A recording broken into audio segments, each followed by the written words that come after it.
was like, damn, can't get enough of this more. Like, I don't even know where I am. Ooh, baby, get hyped to the beat. Let's go, cause third this is episode our of the Woah jam. Show, brought to you by Close Racing Supply and our good friends at Carpy's Print Co. They made this hat. It fits my big head. They do good work. Joining me today, this man has done so many different things, I actually had to write down some notes for it. If you are a follower of us, you know, we do a lot of Rush late model stuff. He's notorious for how great his interviews are. There are guys that probably beg you for interviews for the Rush stuff. So he's Rush late model media guy, RSN trackside host on the Rock Sports Network. He also does Brockport, Golden Eagles play-by-play, which is awesome. And most importantly to me, he is going to be soon a St. Bonaventure Bonnie alumni. So go Bonnies, just coming off a great win against Siena yesterday. Marty, how's it going, buddy? Nelly, thanks for having me on. Yes, it was a huge win for the Bonnies, and I'll be graduating from St. Bonaventure in about 7 months from now. But I definitely appreciate you having me on the show. So, I left out the one big thing. We got to lead in with this. Yesterday, you dropped some awesome news. I am so proud to be able to see how your career has progressed since I've met you.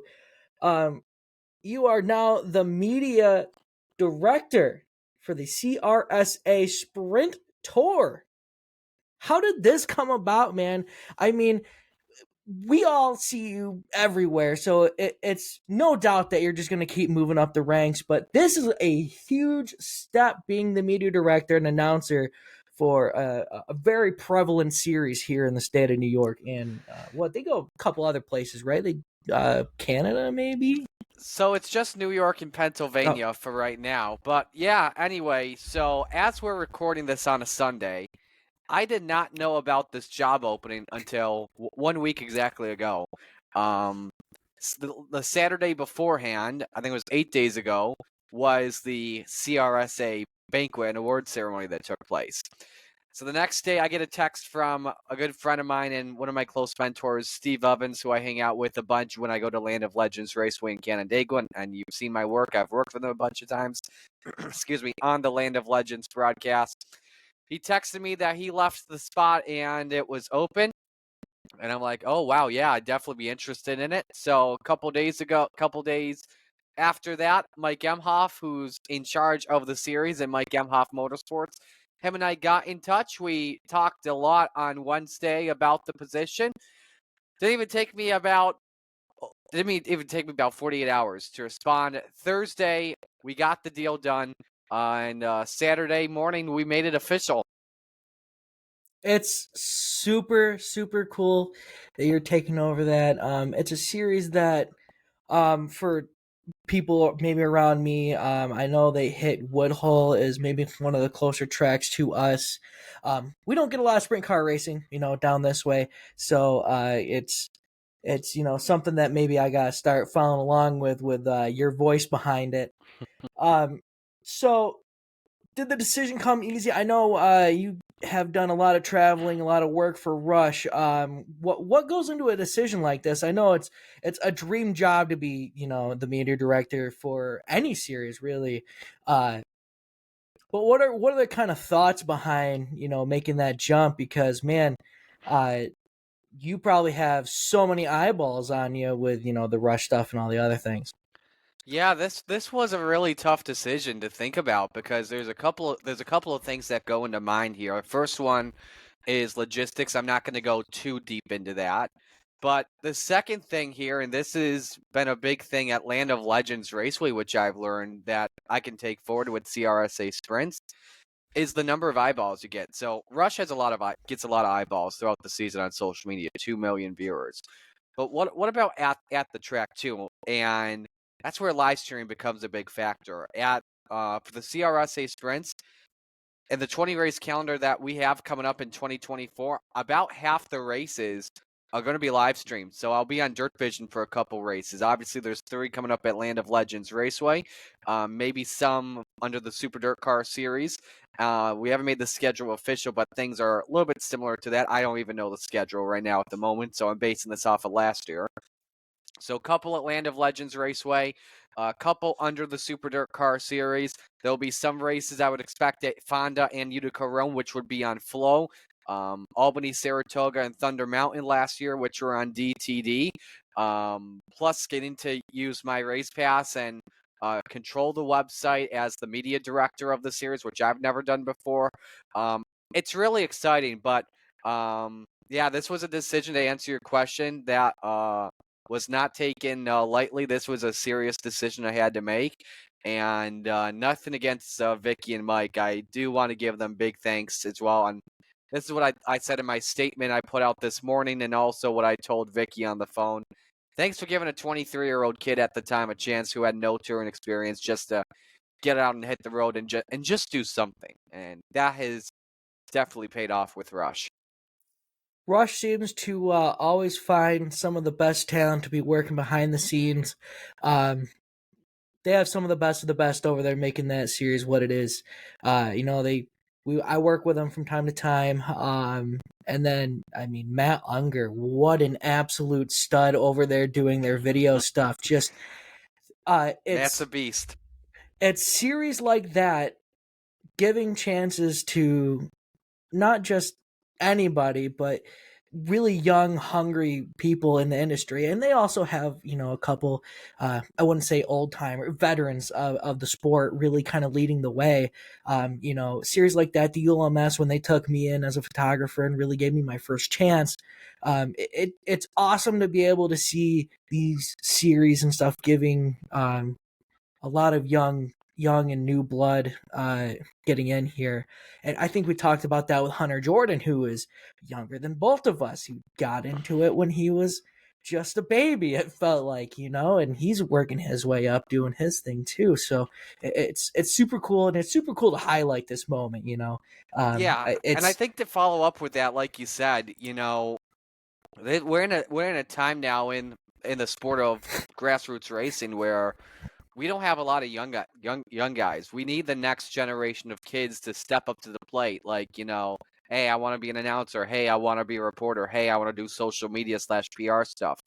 Like, in my opinion, I actually haven't seen a huge generation develop yet compared to like guys that we have seen that are working some of the big jobs that have been in the sport since the 1990s or 1980s or something like that. They were still working in the sport back when Syracuse was around, before Super Dirt Week went to Oswego. So we really need we really need this young group of talent like myself, like Hunter, like you as well, to really step up and take these opportunities when they come to them.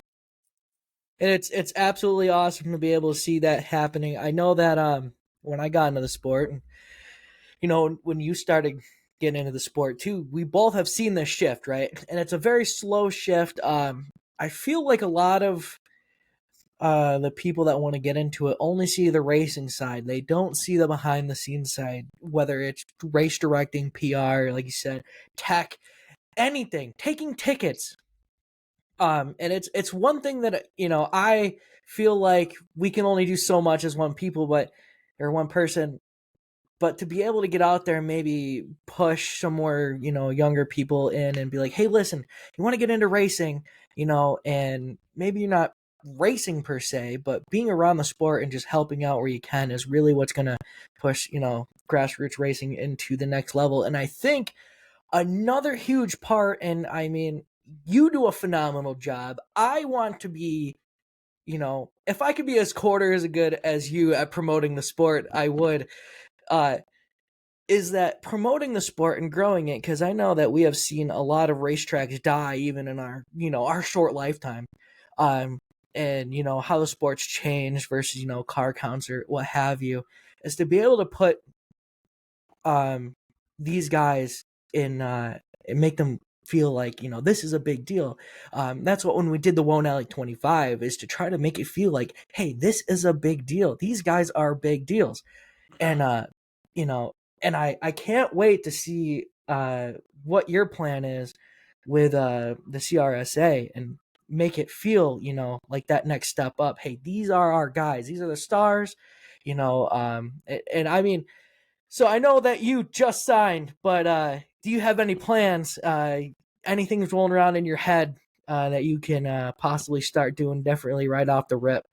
I've had ideas swirling in my head since I've taken this job. I'm not going to go too deep into them. I want to do something similar to Rush. I don't want to put a huge load on my chest this early since I just took the job, obviously. So, but the season I'm expecting won't begin until May, in the late part of the springtime. So, but I do have ideas swirling in my head, trying to think of what we can do to help out, get more viewers to the sport, bring out more attention. These the drivers here, and this is the slogan that we use at CRSA. These are the future stars of sprint cars. Heck, Jordan Hutton, who was the defending champion of CRSA, he was racing in a World of Outlaws sprint car at Weedsport earlier this year. I'm pretty sure it was his own car, but a 360 engine, not a 410. So these guys are the future stars of sprint cars, and I kind of go something similar to Ken Squire Godspeed, in what he has preached in the last 40, 50 years, that this sport needs heroes. And I feel like that there can be heroes no matter what series it is you're covering. There are heroes in the Rush Late models. You can see it from the fan attention from from a bunch of specific drivers. I think I can get that. I think I can develop that with CRSA sprints.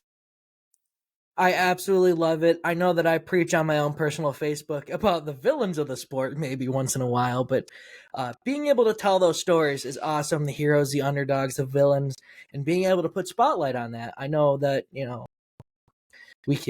we definitely got to find some more stories, put some more butts in seats. So, other than this big news, Marty, I would love to talk about your journey. You weren't always, you know, right off the rip, the Rush interview guy. How did you get into racing? How did your love grow for it? So I'll answer with the love grow for it. I've been a racing fan since I was in diapers. We'll just go with that since I was a kid.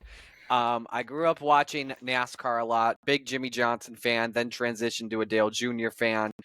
Then when he retired, I transitioned to a Ryan Blaney fan. And then when I joined the media, I stopped being a racing fan. So on the NASCAR side, that's how it's been. Here's a fun fact. I never watched dirt on a regular basis until 2017. It was all NASCAR, all IndyCar, all Formula One, stuff like that. It was all asphalt stuff. I then went to a World of Outlaws race in 2017. It was the freezing October race that was postponed from the June or July race. I can't remember when it was initially.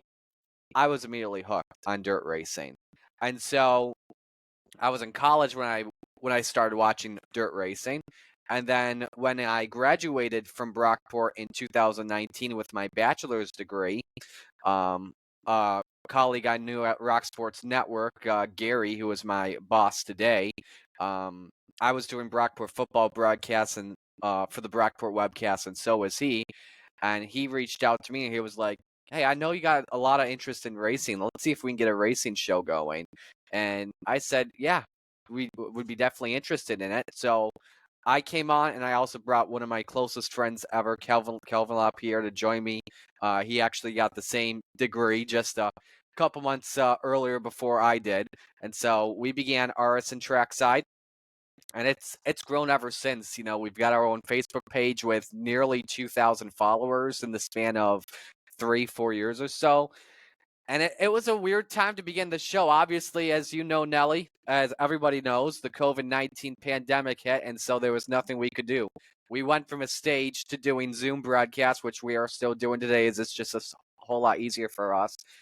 And then, the stories all broke out with Governor Cuomo at the time closing all the racetracks, not allowing butts in the seats, which is what some of the tracks need to survive. Others, like Land of Legends, they use live streaming to help things out. And so we decided, you know what? Let's go out to the tracks. We can't go cover any NASCAR anywhere because they won't come to Watkins Glen because of the quarantine situation. So we all went to Land of Legends Raceway. The first time ever when they had fans back in the stands, and I think it was July or something. and just took video and stuff like that. Just wanted to follow and see how everything's going. And the track loved it. They were huge fans of what we were doing. And ever since then, we have made Artisan Tracks. It has technically made Land of Legends Raceway our home track. It's the closest track from our headquarters in Rochester. And from there, I've been doing fill-in pit reporting, fill-in victory lane interviews. Last year, I got a chance to announce 2 races at Land of Legends Raceway for the PA and then for the house broadcast and on Dirt Vision. And one of those races was eventually a CRSA sprints race. And I actually had known Mike Emhoff a couple years beforehand. But my first race for CRSA was back in August under Mike Emhoff. That featured a great race. And yeah, we just started talking a lot this past weekend. So now here we are. That's absolutely awesome, and I think it just takes you get one good shot at breaking in. That's what I saw when I first started was, you grind your way to just trying to get an opportunity, and then, once you finally get it, you make the most of it, and then you either sink or swim. And it seems like you are absolutely swimming. It's awesome, absolutely awesome. Hey, so what are some career highlights other than, getting hired by these different series? Any calls that you remember being like, hey, this is awesome? Interviews, connections that you've made. I know that you probably have a ton of them. I love it when you send me videos of different calls from different tracks, because I'm just like, yes, let's go. There's a lot of announcers out there that, wish they had the energy of Marty when they're in the booth. So a couple highlights for me. We'll start on the dirt side of things. Is getting the chance to call my first race for Land of Legends TV, filling in. The situation was we were short-staffed that night on the production side. Steve Ovens, who is also the main announcer at Land of Legends Raceway, he was the director that night. As our 2 main directors could not really make it. One was working remote the entire season. The other one was coming at the track to push the buttons and switch the cameras. And so Steve switched to that side of things and gave me the chance to step up and do both the announcing and the victory lane interviews. The first big block modified race I did, we had a last lap pass for the win coming off of turn number 4. And I don't want to sound too arrogant, but I was just so hyped. I was out of breath calling the finish because it was either Derek Pozziello ending his 13-year winless streak at Land of Legends Raceway or Zach Payne picking up his first Land of Legends big block modified win. Zach stole it on the high side off of turn number 4. Other favorite memories, Alex Payne getting his first big block win at Land of Legends. I've known him since, obviously, he was a teenager and first met him when I started coming to Land of Legends Raceway. He won an Outlaw in a big block modified in the past year or 2, never at Land of Legends, and got to do it finally this year. And I was so happy to do that interview for him. That was an impressive interview. And then other things, let's go to the asphalt side. This was season 3 of Trackside in 2022. Approaching NASCAR week at Watkins Glen International, we were granted a one-on-one interview with Kyle Larson, the best driver on dirt and maybe even on asphalt right now. I couldn't believe at the halfway point of the interview, I almost froze because I was like, oh my goodness, I am talking with Young Money right now in a one-on-one interview when in a regular media scrum, dozens of reporters would be surrounding him. But now we got a one-on-one interview for a bit. I always ask him every year if he'll ever consider driving a big block modified because he races everything on the dirt, from the sprint car to the late model to the dirt midget. Dean Reynolds and I are trying to get him to race a big block, so we will see what happens as the time comes, but hoping Super Dirt Week is on his radar down the road. Yeah, I mean, homeboy cooks in about everything. That's awesome. Man, what an absolute journey to your next step here. Marty, wish you all the best of luck. Thank you for your time. I cannot wait to see what you do with the CRSA and everything else. I mean, you got your hand in so many different cookie jars. I don't know. I thought I was a busy guy, and then I watched your schedule. Marty, it's been a pleasure talking to you. Plug all your stuff before we get off of here. Nelly, first off, thanks so much for having me. Definitely appreciate what you do as well for the sport and giving a lot of grassroots racetracks some coverage. RS and Trackside back in January and February on Rock Sports Network on our Facebook and YouTube pages at Rock Sports Net. That's Rock, by the way, ROC, not rock like the material rock. Yeah. Play-by-play for Brockport is back in January. We're on the holiday break as we stand. Of course, CRSA Sprints, that begins in May. You can check us out at crsasprints.com or crsa.myracefast.com. We begin things off at May. Check your local track for when we're racing. And we're also live streaming on from time to time on Dirt Vision, Flow Racing, and Dirt Track Digest TV. And then also I do have a column on Race Pro Weekly I put up from time to time. So you can search that up on both dirt and asphalt. For my social media, follow me on Facebook. I don't do the page, I just do the friend stuff. Add me on Facebook, or you can follow me on Twitter or Instagram. It's X these days. I still call it Twitter. At Marty Czekala. I don't know if my name is up here on the screen, but my last name, it is? Okay, perfect. It should be. At Marty Czekala. Give me a follow on Twitter and Instagram. So, yeah. All right. Thanks so much for your time. It's another episode of the Nelly. Woah Show. Yeah. See you guys. In the front row, kicking back old school tracks like damn. Can't get enough of this mo, like I don't even know where I am. Ooh, baby, get hyped to the beat, let's go, cause this is our jam.